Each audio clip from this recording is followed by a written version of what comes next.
Welcome back to another episode of On the Ball. This is Talking Points Interviews. My name's Gabriel, and today I've got a special guest with me. This is Casey Prince. He is the founder and director of Ubuntu Football. Casey, thanks so much for joining. It's a pleasure. Thanks for having me. Yeah, I appreciate the time that you're taking to have a chat with me about everything Ubuntu Football. And we're just going to dive right in. So I'm going to ask you a few personal-ish questions first about yourself and some of the core values that you maybe have. So starting off with, can you just describe who you are, your position, and what it is that you do? Yeah, my accent might sound like I'm not from South Africa. So yeah, I was born and raised in America and played college soccer there and had a very brief and very unillustrious professional career. But obviously football was a big part of my experience growing up and my passion and really growing up in America at the time. You didn't really dream of being a pro. It was kind of pre MLS, and our big goal was to get a college scholarship. So I did that, and I started working for a church after playing, and about in 2008, my wife and I came here for 3 months to South Africa, to Cape Town, to do some work with an HIV organization. And I met at that time a guy named Michael Jenkins, who I started Ubuntu with. So yeah, we've been here since 2009. So actually this weekend will be 11 years. And that's kind of who we are. I have a wife and two beautiful kids, and yeah, we're kind of doing our thing here in a community called Ocean View. You know, for the very first time when I went to Cape Town, I said that it was one of the most beautiful cities that I'd ever been to in general. So I've traveled a few places. I've been to France, I've been to England, you know, and there's some beautiful places there. Particularly, I really like Oxford. I think it's a beautiful city. But every time I speak to someone about Cape Town, it's just one of those, you know, one of those cities that really draw you in. And would you say that before you had come here for the 3 months that this was a place that you're planning to stay at, or is it only after having visited Cape Town that you were convinced to move here? Yeah, I think I knew very little about it. It's funny, like I knew some people who had traveled here, and so we had a very like small sort of, how would you say, knowledge of it, or really experience of the city, or even of South Africa in general.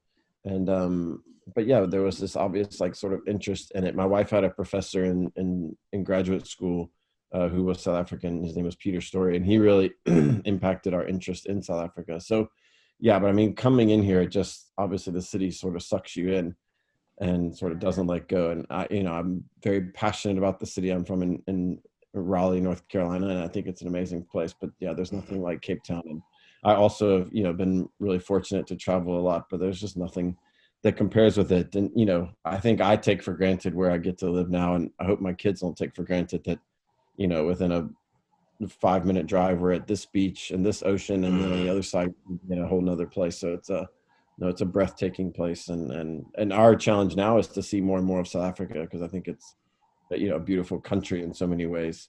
And we've kind of done the whole thing in the Western Cape, and we've been to KZN. We've kind of been around, but we need to explore more and more of it. So yeah, it's a beautiful place to explore, and there's many different things to explore as well. Now, obviously, it was so great for those at Ubuntu Football that you were sucked in, and we are going to get into that in just a few minutes. But I'd also like to know about, you started this plus minus 10, 11 years ago. What are some of the qualifications that you've gained in the time as well that you've been running Ubuntu Football? Yeah, I never really sought out to be like a football coach, really. Like I played and I loved coaching, so I've been coaching since I was a high school student, but really just for fun, and really as an extension of my ministry and the rest of my life. But and I remember having a teammate's mom who told us, like, while we were still young, you need to do coaching courses now while you can still do the stuff. And we both sort of blew her off, because it was never really supposed to be my plan. And then all of a sudden I was moving to Africa to opening football academy. So all of a sudden things changed very quickly. So yeah, so since then I've done my licenses through the U.S. Soccer Foundation, or the Federation.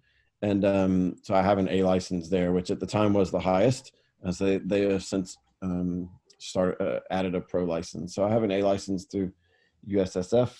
I have found that trying to do SAFA or CAF courses is nearly impossible. So I would love to do maybe a CAF Pro course at some point, or even just to have the rest of our staff doing them. But it's been really difficult. So in the meantime, I've gotten involved with what used to be called the Royal Football Academy. Now it's called Football Coach Evolution, which is Raymond Verheijen's sort of a group of coaches and coach education. So I've been doing that now for the last couple of years. So I was supposed to do the pro course at Real Madrid this June, that obviously got canceled because of coronavirus, but now it's kind of an online year-long thing that I'm participating in, which has been really, really great. It's much more coaching education, not really a licensure process. It's really about learning and growing and changing and challenging the way you think, which has been really great. No, I can imagine that it's really great. It's unfortunate that obviously COVID put a halt in so many plans, but the fact that you're still able to do it online is still quite a positive thing. And Yeah. speaking of online, if you go onto the website that you'll see on the screen, and there's also a link in the description below, that's ubuntufootball.com. You'll see all about Ubuntu football and just a whole bunch of information that you might need. There's also a very cool video that sort of speaks about who you're about. And having a look at the video, I found that there's a lot of different core values that a lot of the players who got to speak, or when you got to speak in the video. And one of the values that I picked up on was family and leadership, especially leadership. Is that something is that one of the core values that you grew up with while you were playing college soccer, and just while you were growing into the football industry? Or is it something maybe that you learned along the way and you tried to instill in some of the people or some of the players and students at Ubuntu football? Yeah, that's a good question. I think, our real mission is around leadership. So when we look around the communities of South Africa that we most want to impact, we really feel like the issues in those communities really relate to failed leadership, and particularly failed male leadership. That really, there's a lack of fathers. 60% of kids in South Africa will grow up without a father in the home, and that obviously has knock-on effects in dramatic ways. And so we really wanted to address that. So our core mission is to nurture and develop the next great leaders, society changers and footballers in South Africa. That's really what we want to see happen. And so everything that we do is framed around their impact on society and their impact in their own families, their own communities, and the broader country, and even continent. And so, yeah, everything from school to football to mentorship is all framed in that way. So then we have 5 key values, which are growth, excellence, honor, positivity, and family. And so those 5 values then impact our language. They impact how we operate. It's those 5 key things, and the layers and the depths of those that we really are training. From the time the kid is in our pre-academy program at 8, 9 years old, through their graduation at 18, and then to those continued relationships that we still have. But so I think that idea of family and interconnectedness and really then impacted our name, Ubuntu. So as I was saying, my wife at graduate school had a professor, Peter Story, and Peter Story was a white Methodist bishop who had a lot of impact in the apartheid struggle. And so he taught this class at her school, and he really taught her about the concept of Ubuntu and that interconnectedness. And so I think it wasn't necessarily, I think we came up with the name because we really loved the idea and loved that concept and that way of living. But I think it really has impacted the way we operate, that we really want to be a family, that kids are going to spend 7, 8 years with us, like in the academy. They really need to learn how to love each other and get along and really embrace each other's differences. And so what's been great is, most clubs, especially in this area, can be very sort of, I would say, like single race. So it's a white club or a colored club or a black club, but we've really been able to mix all that together in a really beautiful way. And I think that's been so positive about what we do, is that these kids are really getting to know that, to value their differences, but to really see their commonalities as well. And that, I think that helps us build a stronger nation. And I'm glad that you spoke about Ubuntu and the motivation behind it and where the name came from, because that was actually the next question that I was going to ask, but you managed to answer that. But continuing on the idea of Ubuntu, how did everything start? Of course, it's easy to say now, it's been about 10 years that, something has started and we're going with it, but the finer details makes it a little more difficult to start something like this. So how did everything come about, and until you got to the point to where you are now? Yeah. So, I mean, really, I think everything started really in Michael's brain and heart, and so we were really feeling called back here as a family, but didn't really know why or what. And I had gotten to know Michael in that first 3 months in 2008, and he really sat down one day and was like, "Look, I've had a dream and vision to do this for a long time, and you're going to come do it with me." He didn't have a football background; he's a rugby player from Zimbabwe, so but he knew football was the way to impact young people in this country, especially. So yeah, we kind of made a plan, and but but it was like, are we really going to do this? We went back to America, and but in our hearts we had decided, and so yeah, so we moved back late in 2009. In 2010, we tried to do a bunch of things. We had a model that we thought was going to work, and it really wasn't. And it was all sort of a model to build towards the academy, and then we just felt like it's time to start. So we had some relationships with some schools down. We're like in the very southern part of Cape Town, so what we call the Southern Peninsula, but we had some relationships in the deep southern suburbs and in the Southern Peninsula. So we kind of just said, look, will you send some kids to a trial? We're starting this program. We partnered with a local community club called the Fishhook Football Club. It's the home of Matthew Booth. And so we kind of partnered with them and said, look, we're going to do this thing. Can we do it together? We'll coach the kids, that are more in the program. They'll play as Fishhook players. And so we kind of slowly built it in partnership with them. And yeah, it was like 2011. It was just, we'll grab a group of boys born in 1998 and 99. So they were under 13 players at the time. So 11 and 12-year-olds. And we gathered them and we started. Michael would fetch the guys living in Lavender Hill and Steenberg. And then I would fetch the guys in Mossy and Ocean View. We would meet at Fishhook and we would just train 4 days a week and try to do the best we could. But I think very quickly you realize we're not really going to impact a kid's life in the way we want if only our like 2 hours a day is their only involvement with us. If we're leaving them in a school in Lavender Hill with 45 kids and gangsters all around and a father not in the home and that sort of environment, they weren't really going to be able to be changed. So we knew quickly we had to invest in education in a more deep way. We always wanted to, but you kind of realize we've got to do it now. And so yeah, we went to the Sun Valley group of schools, which is an amazing public-private partnership of schools here in the Valley, and said, look, could we send kids here? And they said yes. They would let us send kids. We just had to pay every rand, which was not cheap.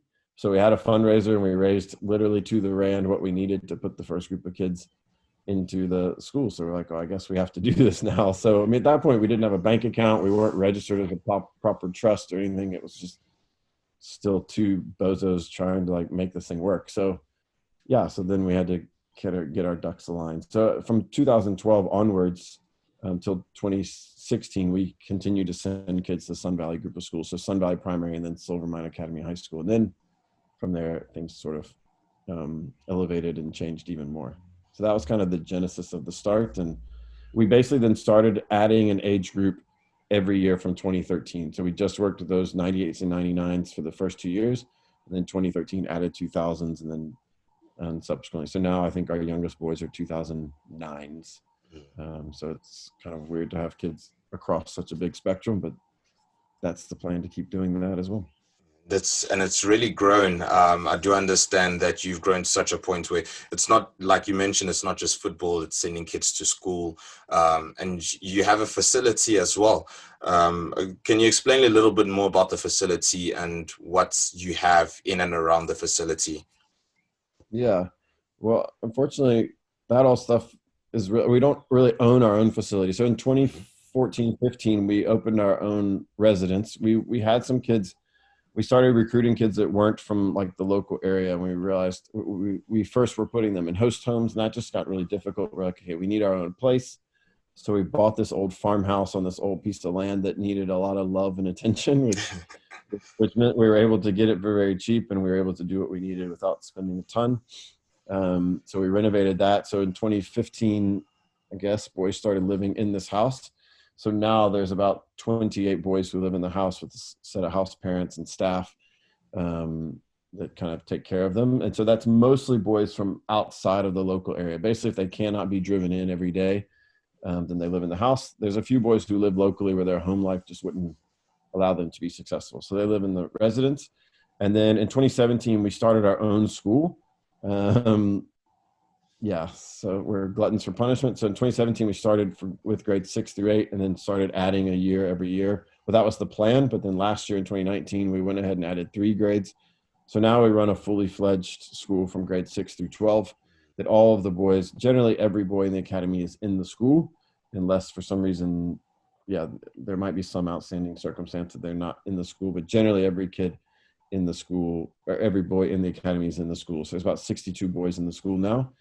And yeah, so it's grade 6 through 9. That's like a general normal CAPS aligned school. And then 10 through 12, we do online, but I think that's going to change this year. It's been difficult the last 2 years. So Yeah. yeah, so that has meant we're not outsourcing their character education, which is what we kind of felt like when we were sending them to another school. We were hoping that school would do the character education the way we wanted, and they were getting a great education. That wasn't really a problem, but it was really more of us taking full responsibility of really growing the Ubuntu man we really want to have.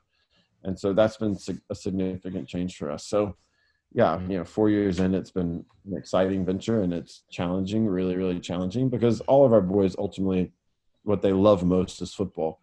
And they, some like school, some tolerate school, some, less than tolerate school. So it's that balance of now trying to help them see it as a value.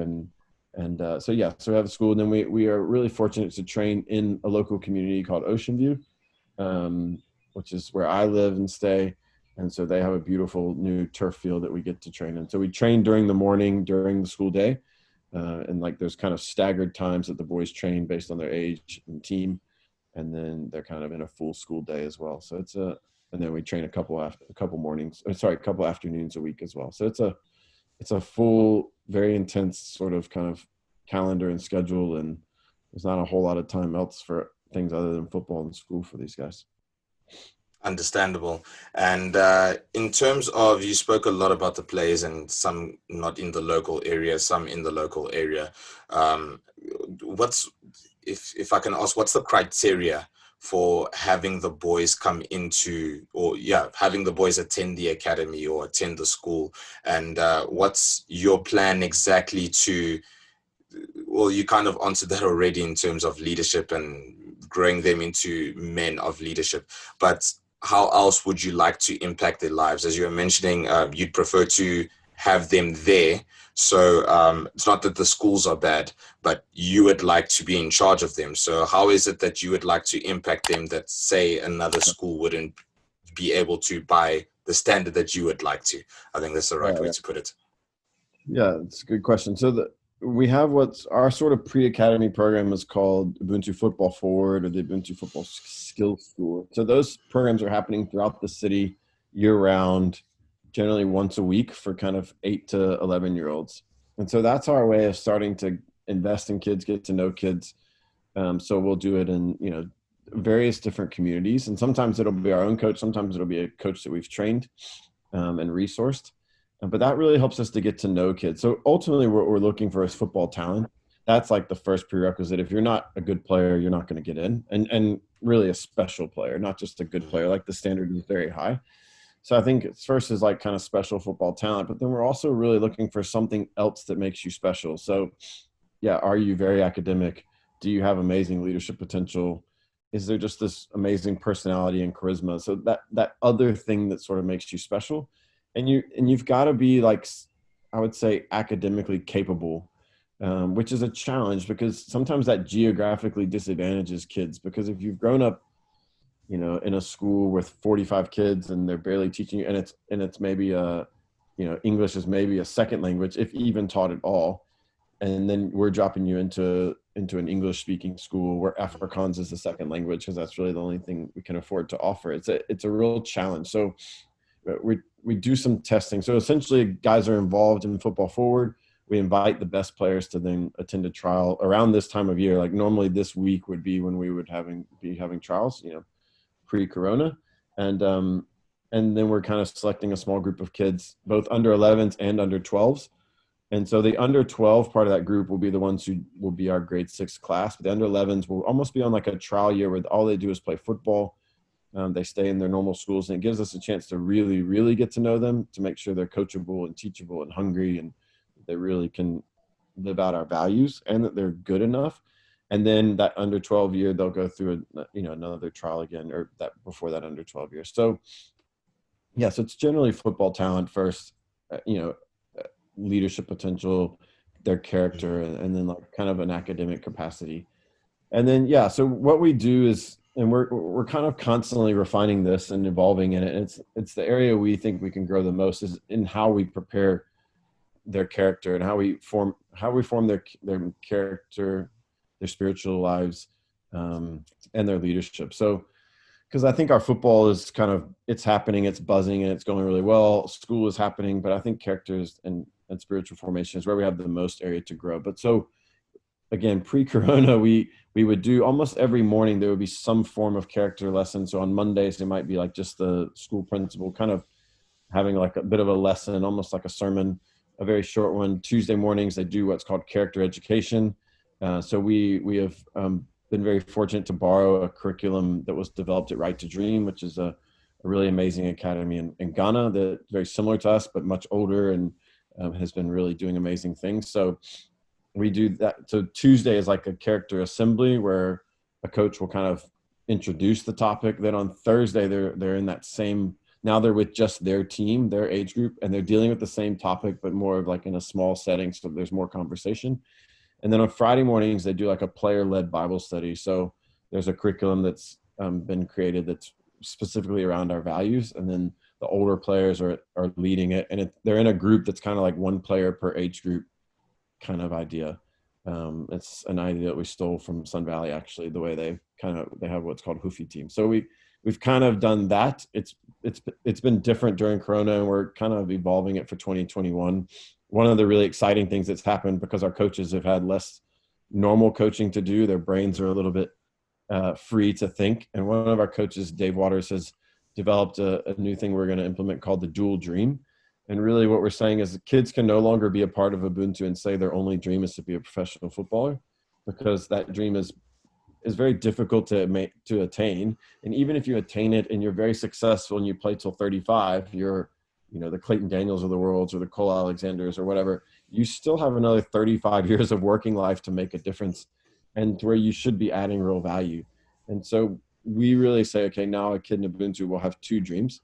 It's totally fine and very normal, and we're excited about your dream to be a professional footballer, but you also have to be able to articulate that I want to be a vet, or I want to be an entrepreneur, or I want to be a teacher, I want to be a pastor, whatever it is. The whatever is not all that important to us. It's just that you have another dream. So next year we'll be starting to implement that really weekly, where there's this kind of process from grade 6 through the end of matric that you're going on, and really discovering your skills, your passions, your interests, and exploring what that might look like, so that when you finish matric, you are really prepared to start progressing in that other dream, not just football. And whether you're progressing in them parallel, because football is a sort of a first career pathway, or whether it's now I'm going to study or I'm going to start working in that field, we want to make sure that you're able to do that. So I think those are the types of things that we can do, because they're in-house and we have control over their days and their schedules and their timetables, that we can really impact them in much deeper ways. And so Dave's done this incredible presentation. It shows just how difficult it is to make it, even in South Africa. I think the statistics he's working on is 1% of kids in proper academy programs will be playing PSL football, starting PSL football games between 18 and 23. It's actually shocking. In the games he used was in March, like the games before lockdown, and there wasn't a senior South African player starting as an 18, 19, or 20-year-old. There was one 18-year-old, but he's a Tanzanian that plays for Stellenbosch, and no South Africans were starting to start games until the age of 21. So it's just like, guys, what do it's a very difficult thing to bank on. I think I'm going to be a pro when 1% of players isn't making it from good academy programs. So it's just, and then they all dream of actually playing much higher level.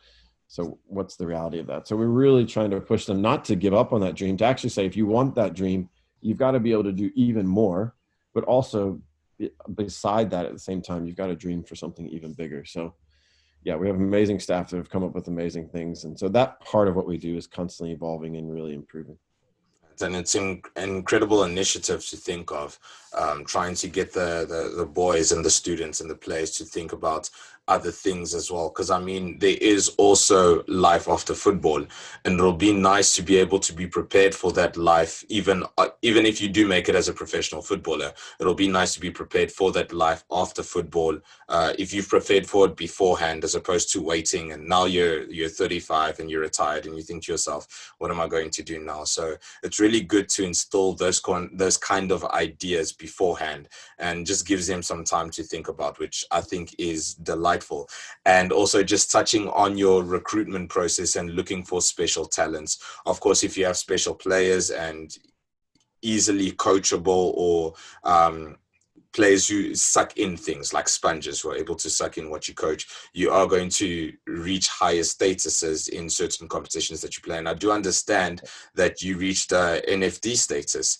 And I just want to know, how did it feel to reach that point, and what's the level like at NFD status? Yeah, I mean, we reached it in the typical South African way, as we bought it. Um, but I think, we kind of wrestled with, we knew we needed a next step beyond, sort of academy football. And we wrestled with, is it Motsepe, is it NFD? And I think it's difficult with Motsepe because there's no business model behind it. You're not really contracting players and stuff. So we found some people to invest in it and buy a franchise in the NFD. So that was in 2017. And so it was a really challenging step for us. It obviously wasn't very successful after 2 years, but I think there was a lot we learned. I think what was interesting is to realize that the level. I was surprised. So I wasn't supposed to be all that involved, but then got stuck coaching the team 8 games into our first season. And I think what I was surprised by is actually the level's not very high in terms of, like, players are athletic and they're talented, but in terms of what they've been coached to do already is really quite low. Like I was a little bit anxious going into it, thinking, am I capable of coaching pros? And then you quickly realize, oh, flip. Um, I actually have to, like, I can't even necessarily coach the sessions I was just doing with our under 18s. I might have to even go simpler than that. And I think looking back, some of my issue is actually overcomplicating it. Trying to coach like I was coaching kids who've been prepared for all the way, and maybe making it difficult. So it was interesting. I think it's quite professional, and like the PSL does a great job of, like, security and scheduling, and those things are done quite well. And it's interesting to travel and to fly and to stay in decent hotels, and that part is quite professional. But yeah, I mean, there was a lot we learned about the bad sides of it and the difficult sides of it. So it was a 2-year journey that we learned a lot, and we developed a lot of really positive relationships. But it's not one that I'm necessarily eager to get back into anytime soon. I think we figured out we're really good at developing players, and and opening the doors for them, and then they're going to have to kick them down themselves, I guess. And following up, what would you say are the plans for the future, and where do you see yourself in 5 years from now? Yeah, I mean, I think what we really want to be known for, like on the purely football side, is really just developing the best players in South Africa. Like in 5 years, you know, uh, we'll be preparing for the 2026 World Cup. I want there to be several of our players, competing to be in that team. We've had several players play under 17 and under 20, in Bafana squads, but we really want, it's exciting to think, maybe this year we might have our first Olympic squad member, or maybe by 2026, we could have our first national team players, full national team players. So we want to get to where that's just like constantly churning out, that there's youth and full national team players coming from here, that there's players playing in the best leagues in Europe. So our challenge now is really developing the right pathways for our players, so that both locally and especially abroad, that they get the opportunities they need, that really then also sustain what we do and the work that we do, but really so that they get the opportunities to go prove what they're capable of doing. So that's the exciting thing that we're working on now.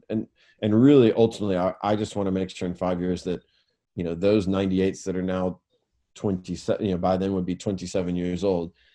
Are they amazing fathers? Are they fantastic husbands? Are they starting to really get involved in the work of their community?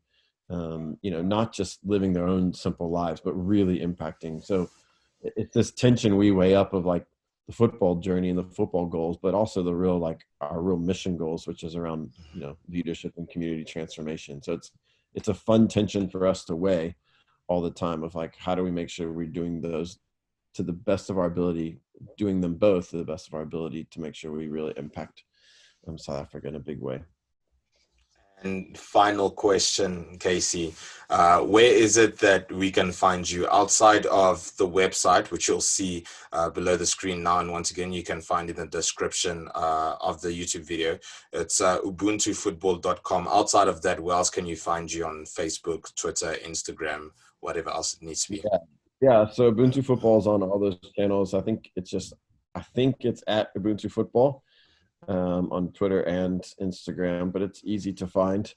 Yeah, and we have a YouTube channel as well that we post player highlights or occasional games. So if you want to see some player highlights, and really the player highlights are more for recruiting. We have a lot of kids who go to university in America. So by January, we'll have 13 boys studying in America. So it's either boys trying to go to America or boys trying to turn pro. So there might be some highlight videos people might just find interesting to see the level.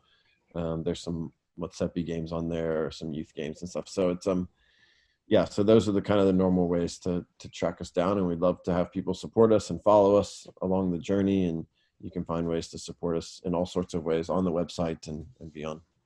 Wonderful. And for those watching, I'll link all the social media channels as well in the description below, just for quick and easy access for you to be able to get to that. But Casey, I want to thank you so much for spending the time. I do appreciate you being here. It's been an enlightening chat, and I do hope for continued success of the academy, of the school, and of course for the growth and leadership growth and character growth of the boys and students that you have within your care there. Cool. Thanks, Gabriel. It was fun to chat and share our story. And I hope it's for all those EPL fans that are used to watching your content on that. I hope it was a different twist, but hopefully they've enjoyed learning about us, and hope they'll follow along as we eventually chart our way to having an EPL player one day. Definitely. Thanks again. And you have yourself a good day. Cheers. Thanks, Gabriel.